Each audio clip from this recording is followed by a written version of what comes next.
Hi, my name is Deanna, and I'd like to talk about my speech from week 1 and week 2. So let's start. I'm gonna start off with a joke that it pertains to the topic of the speech. Why did Pavlov have such great hair? Classic conditioning. He used classic conditioning to condition it. I'm sorry, I absolutely butchered that joke because I've recorded myself so many times saying it. I apologize. But it's very funny when you think of how big of an influence Pavlov was to psychology. So, as you can see right here on my screen, this is my references for my speech. So, let's start off with the speech.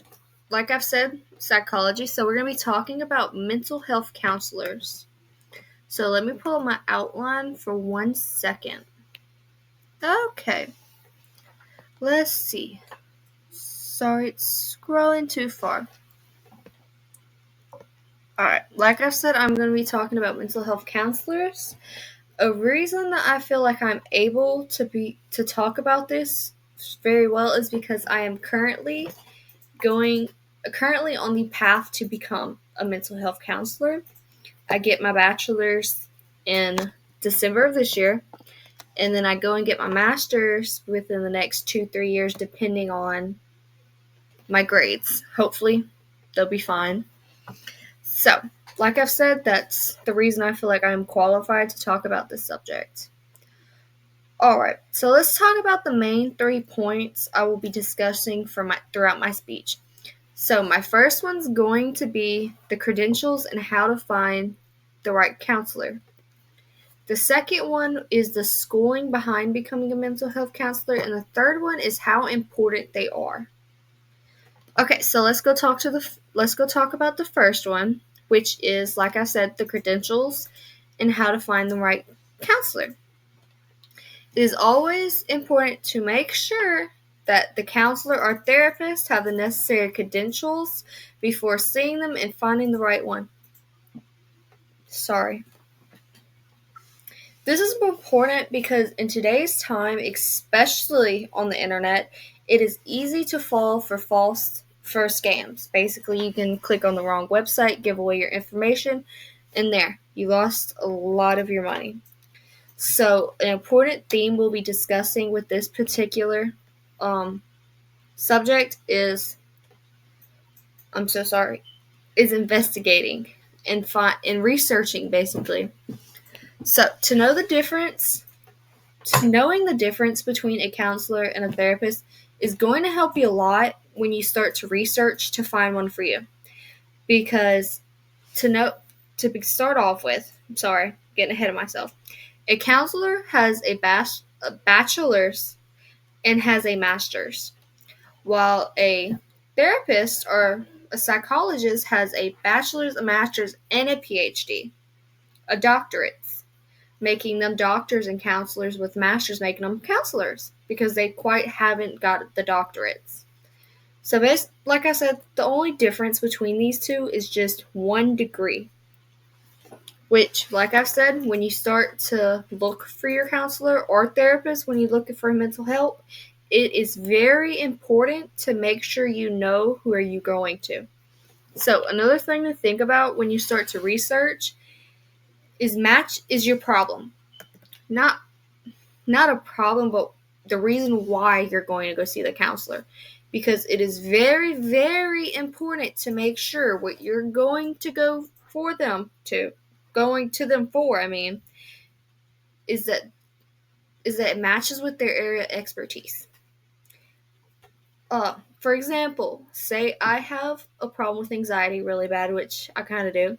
I don't want to be going to see somebody who mainly deals with depression. Because while they could go hand in hand, I feel like it'd be better for me to go to somebody who knows what I'm going through and could be able to help me to the best of their ability. And going to someone with a different area of expertise is not the way to get your money's worth. Alright, the last thing to think about when we think about finding a counselor or a therapist is your budget. Because let's face it, there are some of us who are not able to have the budget for not doctors, but doctors, therapists, because a lot of them, the more expertise they have, the more they're going to be charged, which is good because you want to get paid for your experience.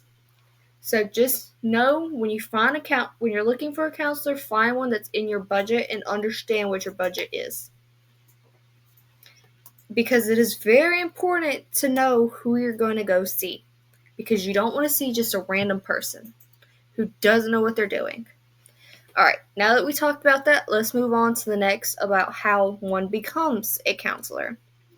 Now, there are 3 main steps to this. Okay, to become a counselor, there's a lot more research to do depending on what type of counselor you become.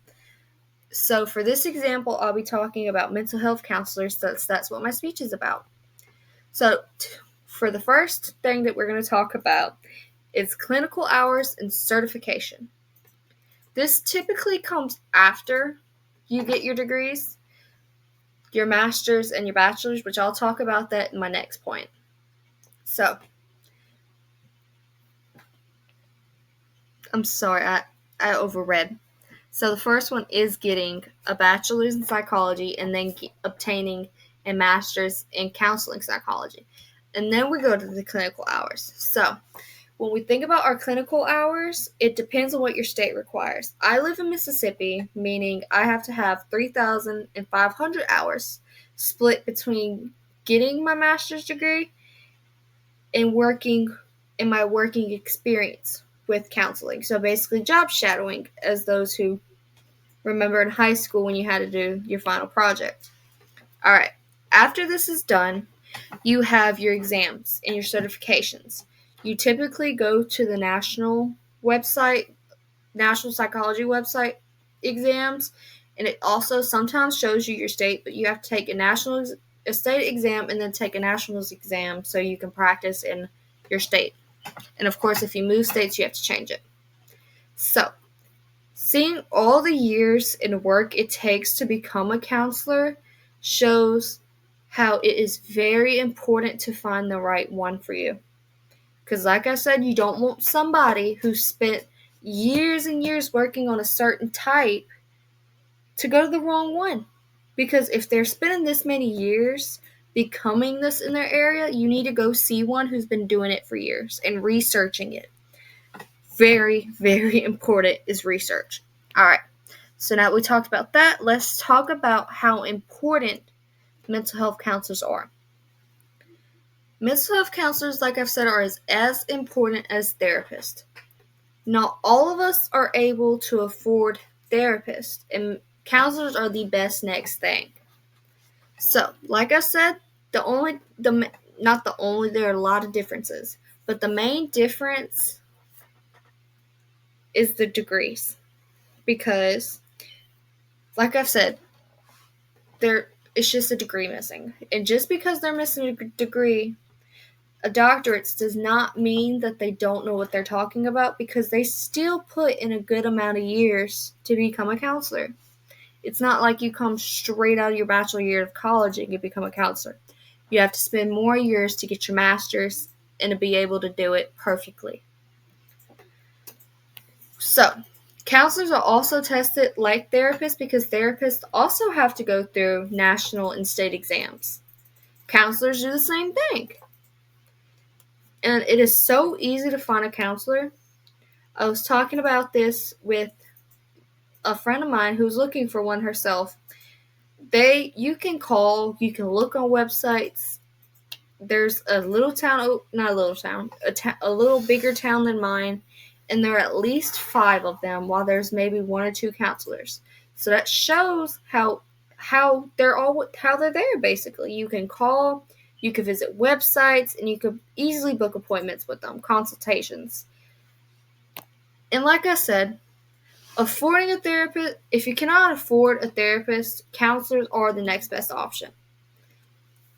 Because you can find one with just as much experience as a doctor, as a therapist, but they didn't go for that last degree.